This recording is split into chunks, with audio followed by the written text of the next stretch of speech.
Tania, welcome to वीरल बयानी। जय Shri Ram. So finally after long time हम मिल रहे हैं जी बहुत अच्छा लगा आपसे मिलके, बहुत खट्टी यादें ताज़ा हुई हैं। आई होप आप वो खट्टी यादों को पीछे छोड़ दे, जी। Because it's my duty. आप जी। उसको तो समझ सकते हो। पर इसके अलावा जानना चाहूँगी, फाइनली यू नो डाइन्यूब की यहाँ पर पार्टी हुई है और आप सब यहाँ पर दुबई आए हो। दुबई आके सबसे पहला तो आपने क्या किया वो बताइए। मेरा स्वागत बहुत सारे बकलावा के साथ हुआ है Wow. एंड मैं उसको बहुत इंजॉय कर रही हूँ। एंड आई थिंक यही अब वो समय है जब मैं अपनी वो पुरानी ज़िंदगी जी पा रही हूँ, जो ज़िंदगी लोगों के लिए मजाक है, देखिए मेरे लिए तो सच है। इसीलिए मैंने बोला था कि आप मजाक समझ के हंसते रहिए, मैं सच समझ के जीती रहूँगी। And I am back to that. मैं बहुत बहुत खुश हूँ क्योंकि मेरे पास एक कृपा राम जी की हमेशा रही कि मुझे बहुत प्यार मिलता था बिग बॉस जाने से पहले, और बाहर आने के बाद और ज़्यादा ही प्यार मिल रहा है और मैं सिर्फ उस प्यार को अपने साथ रखना चाहती हूँ।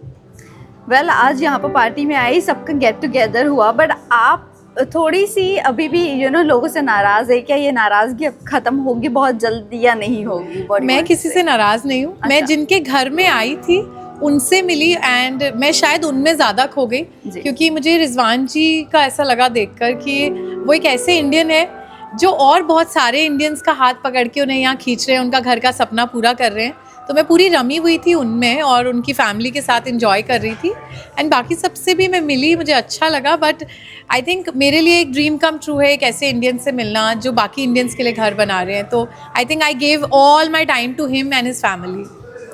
क्योंकि आपने जो कुछ भी स्टेज पर कहा मैं उसकी बात कर रही थी।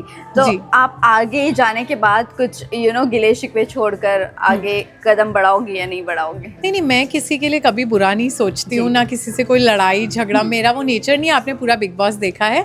बस ये है कि जो लोग मेरे साथ बुरा करते हैं मैं उन्हें पीछे छोड़ देती हूँ। मैंने एक बार ये बात बोली थी बिग बॉस में कि जो लोग मेरे साथ गलत कर रहे हैं उनकी सबसे बड़ी सज़ा ही यही है कि मैं पूरी ज़िंदगी उनसे बात नहीं करूँगी। और आई थिंक वो सज़ा करार कर दी गई थी वहीं पर और वो सज़ा भुगतनी तो पड़ेगी। या तो लोग, क्योंकि जिन लोगों ने झूठा बोला जब उन्हें सच पता लगा, क्या उनने आके सॉरी बोला?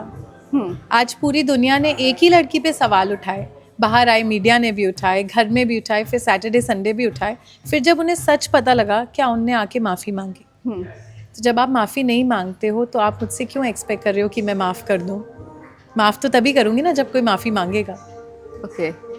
वेल, आने वाले दिनों में क्या हम आपका कोई बड़ा प्रोजेक्ट देख सकते हैं और क्या कुछ पाइपलाइन में है, कुछ बताना चाहोगे आप? बहुत सारे ऑफर्स हैं मेरे पास, वेब सीरीज़ के, मूवीज़ के। मुझे तो पता भी नहीं था मैं इतनी जल्दी एक्ट्रेस बन जाऊंगी। एंड बस मेरे लिए ये है that my family takes the call and सबसे ऊपर हमारे परिवार के लिए रहा है साथ रहना, हमारा वक्त एक साथ।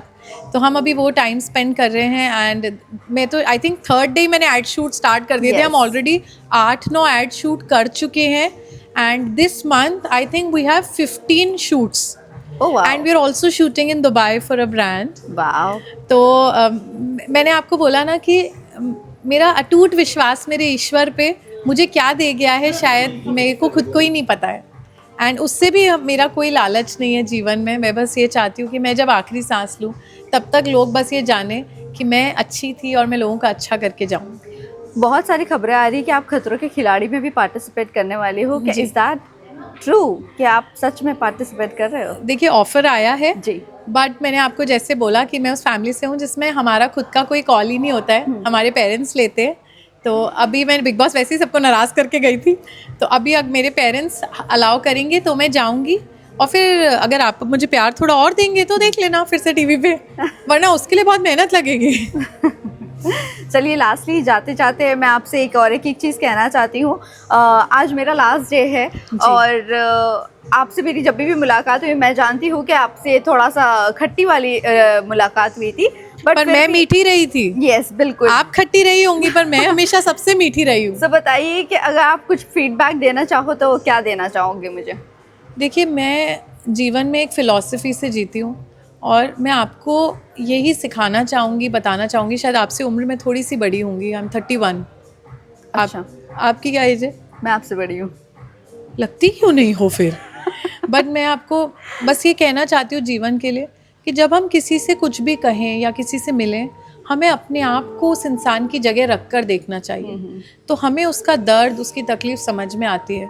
क्या 90 दिन तक जिस लड़की का मजाक उड़ाया जा रहा है उस लड़की से आपको भी मिलके 91th डे चिल्लाना चाहिए था या मजाक उड़ाना चाहिए? तो आप उसका दर्द समझो कि अगर 90 दिन उस पर सवाल उठाए कि उसकी कोई फैमिली नहीं है, उसका तो घर ही नहीं है, उसका तो कुछ नहीं है, तो उसके अंदर क्या बीत रही होगी। और बाकी दुनिया को छोड़ के ना अकेले हिम्मत रखना कि मैं अच्छा करूँगी जब पूरी दुनिया गलत करेगी। और उस अच्छाई के लिए फिर राम जी आते हैं, मेरे साथ आए हैं, और वो आए हैं शायद इसीलिए आपके लिए मेरे मन में जो था वो क्लियर करने के लिए उनने मुझसे आपको यहाँ मिला दिया। तो जिसका भगवान पे अटूट विश्वास है ना, उसे भगवान क्लियर भी करा देता है, चीज़ें सब कर देता है। बस भगवान पे बहुत अटूट विश्वास रखो, सब हो जाएगा। Thank you so much Tania, thank you. Thank you.